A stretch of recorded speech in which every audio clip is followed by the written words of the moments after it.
Ya, dan akhirnya hari Jumat ini adalah hari terakhir di bulan Oktober, 31 Oktober, tepat juga dengan akhir periode yang kita tunggu-tunggu, yaitu setelah FOMC meeting kemarin dan juga beberapa bank sentral lain yang sudah memberikan pengumuman kebijakan suku bunga.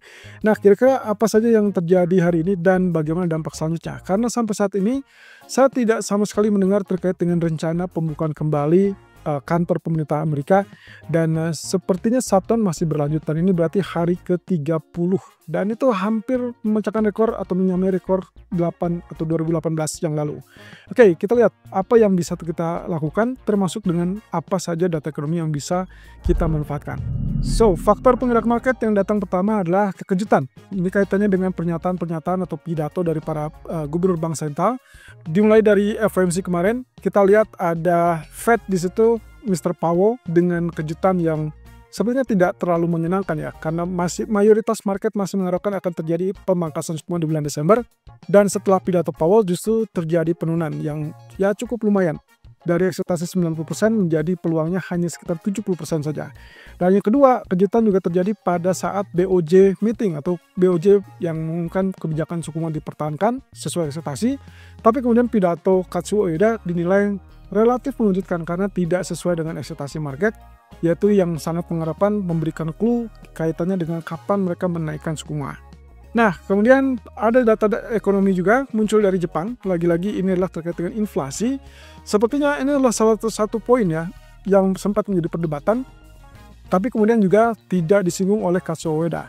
Tapi pada dasarnya dengan data tersebut justru meningkatkan harapan kembali terkait dengan kenaikan suku bunga.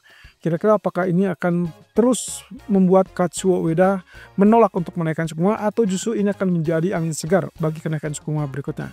Dan yang ketiga adalah kaitannya dengan siapa calon atau kandidat calon pengganti ketua Fed Powell. Dalam hal ini adalah term yang akan berakhir di bulan Mei 2026.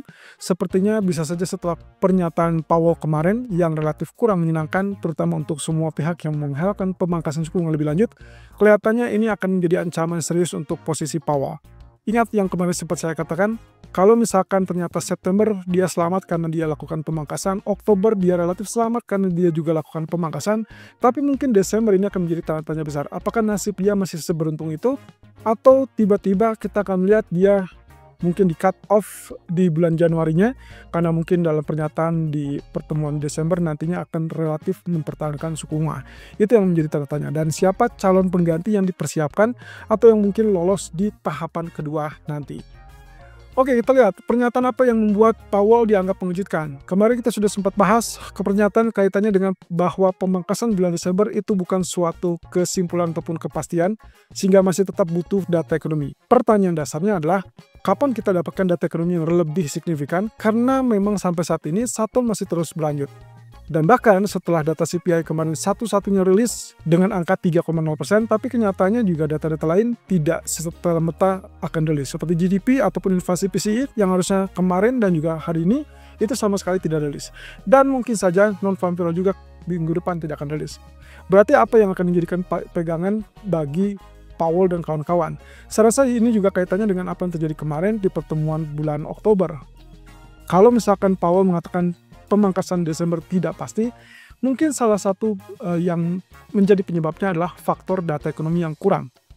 Dan mau tidak mau itu diakui sampai ke bulan November pun kita belum akan dapatkan data yang spesifik dari pemerintah. Nah, kemudian yang kedua adalah kaitannya dengan Kazuo Ueda. Ada pernyataan yang secara spesifik dinantikan oleh para pelaku pasar, yaitu bahwa komitmen untuk BOJ tetap membuka pintu untuk menaikkan suku bunga. Kemudian walaupun tidak memberikan singgung kaitannya dengan waktu, tapi minimal ada pernyataan yang relatif mengarah ke sisi hawkish, bahwa mereka masih tetap firm untuk lakukan atau lanjutkan kenaikan suku bunga. Ternyata hal tersebut tidak terjadi, teman-teman. Pernyataan dari Kazuo Ueda kemarin kecenderungannya dia masih tetap mempertahankan, kemudian juga tidak merasa ada waktu untuk, ya bisa dikategorikan sebagai komitmen ya. Komitmen awal untuk menaikkan suku bunga kapan berikutnya dan berapa besar. Dan hal ini justru dianggapnya sebagai sikap dovish dari Ueda, dan akhirnya kita melihat Japanese yen mengalami pelemahan, walaupun di sisi lain itu menguntungkan bagi saham indeks Nikkei. Nah, posisinya ini kurang lebih dua gubernur bank sentral yang kelihatannya masih bisa diterawang ataupun mungkin diharapkan ke depan, tapi keduanya tetap mencantumkan bahwa mereka akan sangat bergantung pada data ekonomi. Khususnya untuk UEDA, itu adalah kaitannya dengan tingkat upah yang diharapkan tetap naik, yang sejauh ini menurut Katsua UEDA dan juga data-data yang ada, justru sepertinya tingkat upah yang ada di Jepang ini kurang lebih penyebarannya tidak luas ataupun tidak merata dan dianggap sebagai terlalu lambat, sehingga akhirnya bank sentral tidak atau belum bisa melakukan kenaikan suku bunga lebih lanjut. Tapi satu sisi, kalau lihat data ekonomi tadi pagi, ada harapan hal tersebut bisa kembali terbuka entah itu Desember ataupun di bulan Januari 2026. Kenapa? Karena data CPI Tokyo ternyata angkanya 2,8%. Ingat target dari bank sentral itu adalah 2,0%, sehingga dengan kenaikan 2,8 ini mengisyaratkan bahwa inflasinya tetap jauh di atas target 2%. Artinya, mau tidak mau bank sentral nantinya harus membuka diri untuk kembali menaikkan suku bunga. Dan itu yang kemungkinan akan kita lihat ke depan. Jadi pada dasarnya beberapa pengamat menilai bahwa kondisi yang terjadi pada Jepang kemungkinan masih akan bergantung pada data, dan kenyataan yang ada di lapangan adalah masalah inflasi yang tetap tinggi. Itu pula yang dikatakan oleh Takata ataupun Tamura, dua personil dari BOJ yang mengatakan bahwa mereka lebih mendukung kepada kenaikan suku bunga daripada mempertahankannya karena masalah inflasinya masih tetap mengalami kenaikan.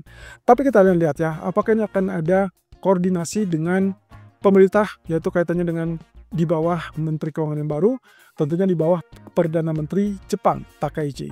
Nah, kondisi yang berikutnya yang juga kita coba soroti adalah pernyataan dari Christine Lagarde. Di antara 3 pejabat bank sentral, 3 ketua ataupun gubernur bank sentral, ternyata yang paling konsisten adalah pernyataan dari Christine Lagarde yang mengatakan bahwa terkait dengan apa yang terjadi pada inflasi dari Eropa sendiri, mereka masih melihat inflasinya relatif stabil dan memang kenyataannya masih tetap berada di 2,1-2,3%. Kemudian juga dia tidak menyatakan komitmen apapun terkait dengan jalur suku bunga, dan itu konsisten dengan pernyataan sebelumnya. Kemudian yang berikutnya yang saya soroti di sini adalah masalah agresi Rusia dan Ukraina yang masih menjadi faktor ketidakpastian, dan juga masalah prospek inflasi yang lebih tidak pasti dari biasanya. Jadi dengan 3 poin utama ini, maka kemungkinannya fokus dari ECB adalah bukan untuk menurunkan suku bunga dalam waktu dekat. Tapi hal ini bisa terjadi kalau seandainya terjadi gangguan kepada ekonomi ataupun pertumbuhan ekonomi dari zona Eropa. So dalam 1 atau 2 bulan ke depan kita bisa menilai itu, apakah kira-kira nanti di bulan Desember akan terjadi pemangkasan atau justru kita akan melihat ECB sama sekali tidak memangkas di sisa 2 bulan ke depan. Nah, tentunya terkait dengan mata uangnya, harusnya ini akan memberikan dampak yang cukup positif untuk euro. Berarti kita akan melihat euro akan relatif lebih kuat, sedikit lebih kuat daripada US dollar, karena satu sisi dolar ya mengalami tekanan dari masalah pemangkasan suku bunga yang kemarin dilakukan oleh Fed. Tapi memang ke depannya Desember masih tetap tanda tanya, dan semua itu kaitannya dengan bergantung pada data ekonomi. Oke, kemudian yang kita lihat adalah terkait dengan calon atau kandidat ketua Fed. Dari Scott Bessent mengatakan ada 5 kandidat seperti Kevin Walsh, Hassett, Christopher Waller, Michelle Bowman, dan juga Rick Rieder. Itu adalah 5 kandidat utama yang lolos dari putaran pertama interview dan akan melanjutkan putaran kedua ini dalam waktu dekat. Dan sepertinya ada harapan juga bahwa daftar calon nantinya akan diumumkan awal bulan Desember. Dan satu catatannya adalah bahwa Bessent pun menyoroti apa yang dilakukan oleh Powell kemarin. Dia setuju, dia pro dengan pemangkasan 25 basis point, tapi dia tidak setuju dengan kalimat yang disampaikan oleh Powell. Jadi ya kita lihat ya, apakah apa yang disampaikan oleh Powell kemarin akan menjadi bumerang kembali, dan akhirnya Trump ataupun bahkan pemerintahan Trump bisa kembali menekan Powell. Yang jelas, ini akan sangat seru, apalagi kalau memasuki 2026 yang serba tidak pasti, sehingga akhirnya termasuk salah satunya adalah ketidakpastian dari sisi integritas Federal Reserve ke depan. Ya, kalau memang ternyata ini masih bisa berlaku, berarti akan ada gejolak yang mungkin bisa muncul di tahun 2026 nanti, terlepas siapapun jadi pengganti ketua Fed Jerome Powell. Oke, next week fokusnya adalah kita masih tetap berfokus dengan data ekonomi. Tapi sayangnya, dengan kondisi bahwa shutdown masih tetap berlanjut, ya otomatis non-farm payroll di hari Jumat depan itu belum tentu akan rilis, teman-teman. Tapi penggantinya adalah data ADP, di mana data ADP ini adalah data seimbang dengan data non-farm payroll, tapi dirilis dengan survei swasta. Jadi kita akan lihat di situ, kalau bulan lalu kita sempat dapatkan ADP yang relatif lebih rendah, bahkan sampai minus. Apakah kali ini dia akan rebound ke level 30 ribuan ataupun 50 ribuan? Atau justru dia akan kembali mencatatkan rekor yang relatif lebih rendah? Yang jelas, apapun yang terjadi minggu depan, semua ini kaitannya dengan rumor bahwa katanya shutdown ini akan berakhir minggu depan. Tapi kita belum tahu pasti apa alasan itu bisa dilakukan, karena sampai detik ini, baik itu Demokrat ataupun Republik, sama sekali tidak ada antusiasme untuk duduk bersama dan mengakhiri masalah shutdown tersebut. So, kita perlu konfirmasi lebih lanjut. Kalaupun misalkan dengan catatan ini bisa berakhir di salah satu hari minggu depan, yang menjadi problematik adalah data ekonomi seperti non-farm payroll belum tentu langsung dirilis di minggu itu. Berarti ada kemungkinan jeda 2 minggu ataupun bahkan 1 bulan ke depan. So, hati-hati dengan apa yang terjadi pada minggu depan. Tapi pada dasarnya semua membutuhkan data tenaga kerja. Sehingga akhirnya itu yang membuat kenapa Fed ataupun Powell tidak memberikan indikasi kepastian untuk masalah pemangkasan di bulan Desember. Karena mau tidak mau, mereka masih tetap tunggu data ekonomi yang lebih signifikan. Oke, untuk nanti malam, saya rasa hari ini dengan posisi bahwa manufacturer PMI, non-manufacturer PMI dari China sudah rilis tadi pagi dengan angka yang relatif lebih rendah ya daripada ekspektasi. Kita tinggal menunggu data CPI dari zona Eropa di jam 5 sore nanti. Kalaupun angkanya masih tetap di kisaran sama, ya otomatis euro akan kembali naik karena berarti membenarkan apa yang disampaikan oleh Lagarde tadi, bahwa dia tidak terburu-buru atau tidak perlu buru-buru untuk melakukan penurunan suku bunga.